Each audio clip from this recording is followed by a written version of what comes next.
Assalamualaikum warahmatullahi wabarakatuh dan salam sejahtera cikgu ucapkan pada semua murid-murid.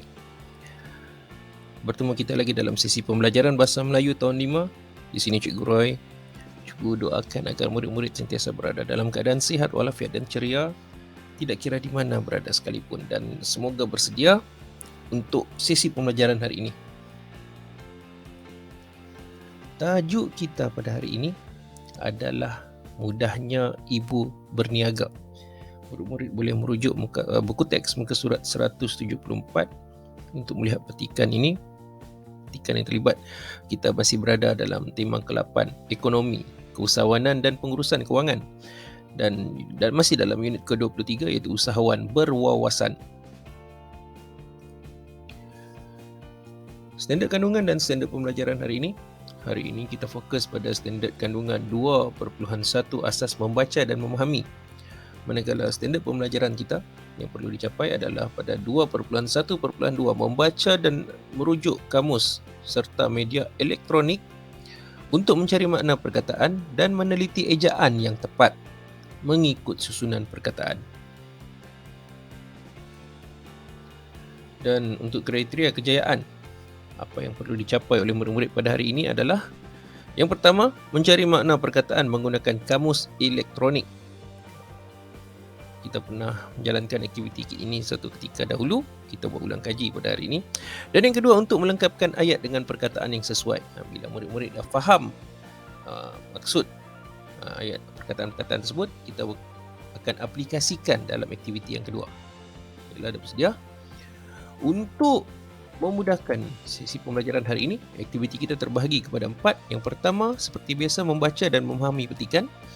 Yang kedua, menyenaraikan perkataan berwarna yang terdapat dalam petikan. Ini mudah. Yang ketiga, menggunakan kamus elektronik. Dan yang keempat, melengkapkan ayat. Baiklah, kita pergi ke aktiviti kita yang pertama, iaitu membaca dan memahami petikan. Yang murid-murid boleh buka buku teks muka surat 174 dan membaca bersama-sama dengan cikgu. Tajuk petikan kita, mudahnya ibu berniaga. Ibu Farisha mengusahakan perniagaan pembuatan kek di rumah. Beliau berniaga secara dalam talian. Puan Faiza pandai membuat pelbagai jenis kek yang lazat. Selain itu, hiasan pada kek juga kreatif. Beliau menghias kek mengikut tempahan pelanggan. Beliau tidak ketinggalan mengikut trend terkini teknik hiasan kek. Pada permulaannya, kek yang dibuat oleh Puan Faiza hanya ditempah oleh jiran tetangga. Namun begitu, selepas Farisha dan Farhana memuat naik video ibu mereka membuat kek dalam Facebook, tempahan semakin meningkat. Video itu telah tular dalam media sosial. Oleh sebab permintaan yang tinggi, Farisha dan Farhana selalu membantu ibu mereka. Farisha mencari maklumat tentang jenis kek yang disukai ramai. Farhana pula akan menyiapkan pembungkusan kek. Pembungkusan kek mereka menarik, kemas dan berkualiti. Mereka menggunakan kemudahan media sosial untuk promosi dan tempahan. Pelanggan boleh membayar tempahan secara dalam talian atau menerusi perkhidmatan tunai semasa hantar kepada pelanggan. Pelanggan berpuas hati dengan perkhidmatan tersebut. Para pelanggan yang menggemari kek Puan Faiza memberikan maklum balas yang baik dalam media sosial. Kini, Puan Faiza berusaha untuk membuka sebuah kedai kek di bandar pula. Beliau juga sedia menerima ejen jualan. Itu dia petikan tentang Ibu Farisha dan kek. Baiklah, seperti biasa, soalan pemahaman untuk menguji pemahaman pelajar tentang petikan ini. Soalan cikgu yang pertama, apakah yang diusahakan oleh Puan Faizah? Puan Faizah ni siapa? Puan Faizah ni adalah ibu kepada Farisha dan Farhana. Soalan yang kedua, mengapakah tempahan kek Puan Faizah semakin meningkat? Sebab apa tempahan kek Puan Faizah ni meningkat? Soalan yang ketiga, selain mengiklankan di media sosial, apakah cara lain yang digunakan mereka Mereka ni Puan Faiza, Farhana dan Farisha lah, untuk menarik minat pelanggan membeli kek mereka. Apakah cara yang mereka gunakan untuk menarik minat pelanggan membeli kek? Jawapan-jawapannya ada terkandung di dalam petikan tersebut. Murid-murid kena faham dan cari maklumat yang berkaitan. Ini jawapan dia. Yang pertama, apakah yang diusahakan oleh Puan Faiza? Puan Faiza sedang mengusahakan perniagaan pembuatan kek di rumah. Itu jawapannya. Manakala untuk soalan yang kedua, mengapakah tempahan kek Puan Faiza semakin meningkat?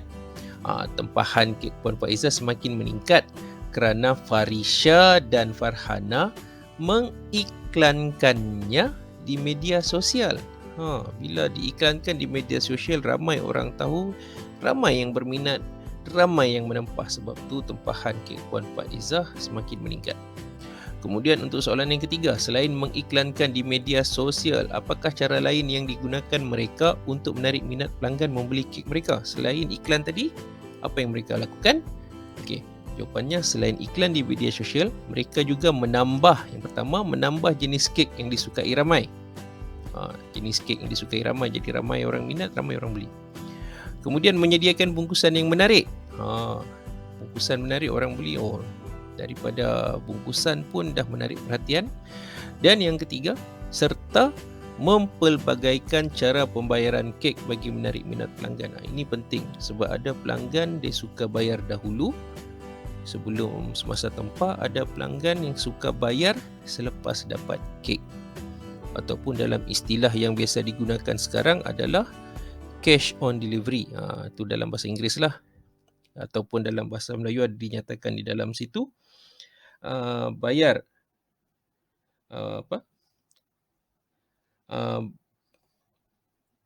tunai semasa hantar. Allahumma salli. Baiklah, itu aktiviti kita yang pertama. Sekarang kita lihat aktiviti yang kedua, menyenaraikan perkataan berwarna. Ini mudah.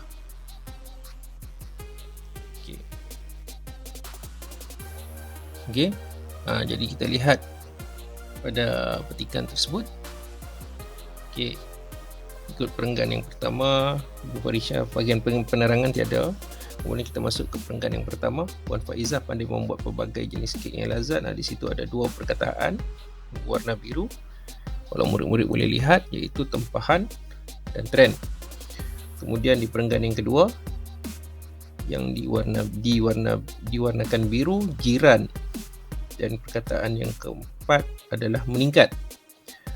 Manakala di perenggan yang ketiga, perkataan permintaan, membantu dan pembungkusan. Di perenggan kelima, kita ada perkataan media sosial, promosi dan perkhidmatan. Manakala di perenggan yang terakhir, ada perkataan berusaha dan ejen.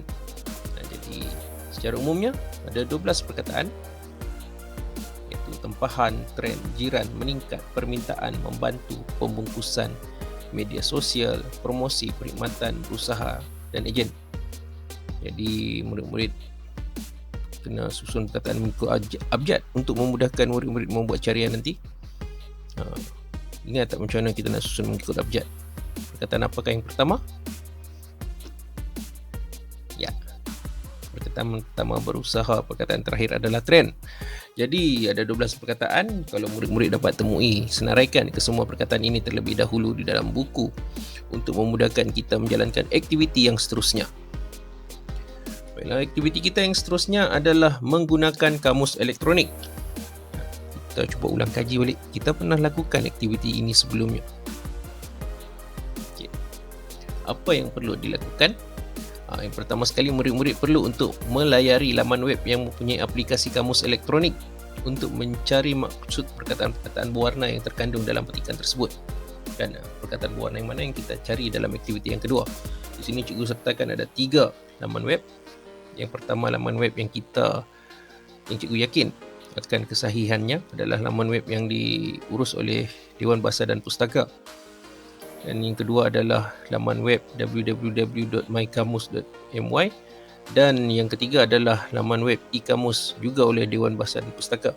Jadi sebaiknya cikgu syorkan murid-murid untuk gunakan bahagian laman web yang pertama tu. Jadi apa yang perlu dilakukan bila kita dah masuk ke laman web tersebut, murid-murid perlu untuk menaip perkataan ada 12 perkataan tadi dan cari maklumat tentang maksud perkataan, definisi perkataan tersebut. Seperti yang dinyatakan di sini ada cikgu letakkan contoh berusaha. Dan okey, definisi yang diletakkan di situ adalah bekerja dengan giat untuk mencapai, melaksanakan, menyempurnakan sesuatu ataupun berikhtiar sedaya upaya untuk mencapai sesuatu. Jadi murid-murid perlu untuk menyusun ataupun melengkapkan definisi untuk perkataan tersebut. Dan kalau murid-murid lihat pada maklumat yang diberikan, ada ringkasan terhadap perkataan-perkataan yang cuba kenal pasti ringkasan itu bermaksud apa. Seperti contoh di situ diletakkan DGN. DGN itu adalah dengan. Dan satu lagi contoh, perkataan trend. Perkataan yang ke-12, maksudnya arah aliran ataupun gerakan dan sebagainya, ataupun perkembangan rentetan kejadian. Jadi murid-murid perlu untuk mencari maklumat ataupun maksud bagi kesemua 12 perkataan ini, dan kemudian murid-murid tulis di dalam buku tata bahasa. Baiklah, seterusnya aktiviti kita yang akhir, aktiviti keempat, melengkapkan ayat. Jadi murid-murid perlu untuk menggunakan maksud definisi tadi untuk memahami maksud setiap perkataan. Dan di sini cikgu sediakan aktiviti tambahan, iaitu melengkapkan ayat untuk menguji pemahaman murid terhadap setiap perkataan. Okay. Setelah kita kenal pasti maksud, sekarang kita akan cuba untuk menggunakan perkataan tersebut dalam ayat-ayat berikut. Ayat yang pertama, Farhana dan Farisha mengiklankan produk jualan mereka di dalam apa? Daripada 12 perkataan itu, perkataan mana yang sesuai digunakan di situ bertujuan untuk menambahkan pelanggan mereka. Soalan yang kedua, teknik apa yang betul akan menarik minat pembeli di samping menjaga ketahanan produk yang hendak dipasarkan. Di situ ada dua perkara. Yang pertama, menarik perhatian, menarik minat pembeli. Yang kedua, menjaga ketahanan produk. Ayat yang ketiga, tempat kosong, kek daripada pelanggan perlu disiapkan dalam masa yang dijanjikan. Ayat yang keempat, tempat kosong lagi, produk yang berkesan akan membantu meningkatkan hasil jualan. Apa dia? Kemudian kita lihat, dapat tak murid-murid cari jawapan untuk 4 ayat yang pertama ini?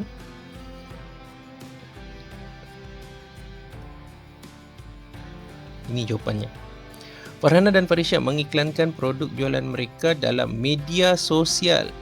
Dan media sosial, kalau dalam cerita tu, media sosial berada di perenggan yang ke-4. Bertujuan untuk menambahkan pelanggan mereka. Kemudian yang kedua, teknik apa? Teknik pembungkusan. Dan untuk menarik minat pembeli di samping menjaga ketahanan produk yang hendak dipasarkan. Soalan yang ketiga, tempahan kek daripada pelanggan perlu untuk disiapkan dalam masa yang dijanjikan. Ini penting ya, kalau dalam perniagaan bila kita berjanji dengan pelanggan, kita perlu tunaikan, usahakan agar janji itu tertunai. Yang keempat, promosi produk. Promosi produk yang berkesan akan membantu meningkatkan hasil jualan. Siapa ingat kaedah-kaedah promosi? Itu pada tajuk yang sebelumnya, inovasi pemasaran. Kemudian kita lihat ayat yang seterusnya, ayat yang kelima. Soalannya, tempat kosong jualan akan membantu mempromosikan dan menguruskan hal ehwal jual beli dengan pelanggan. Siapa dia? Apa jualan? Kemudian soalan yang keenam, dengan promosi yang betul, tempat kosong terhadap kek tersebut akan tempat kosong dengan banyaknya. Ada 2 isi yang berkaitan di situ.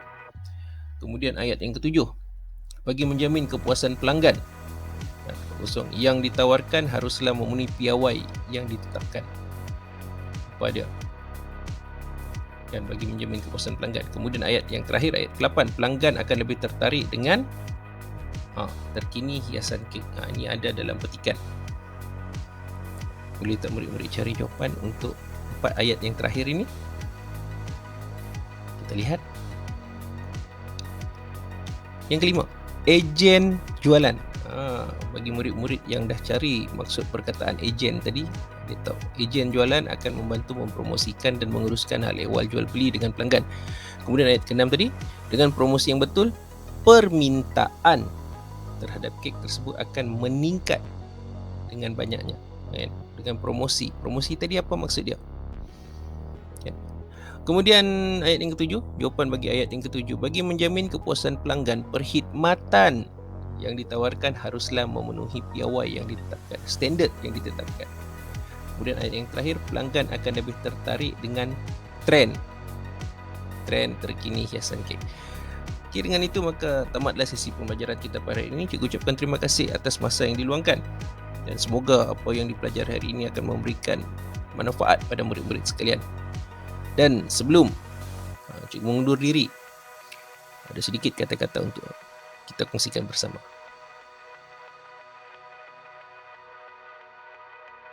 Lihatlah ke langit. Lihatlah ke langit. Tingginya meliputi saujana mata memandang.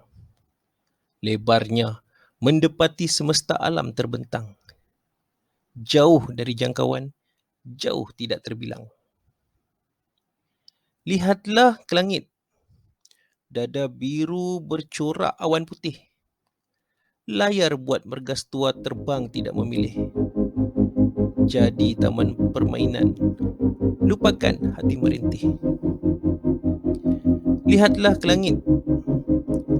Redakan kekalutan di hati sanubari. Tenangkan fikiran. Jangan pernah kompromi. Namun, jangan sesekali untuk merenung tapak di mana kita berdiri. Terus belajar, terus berjuang.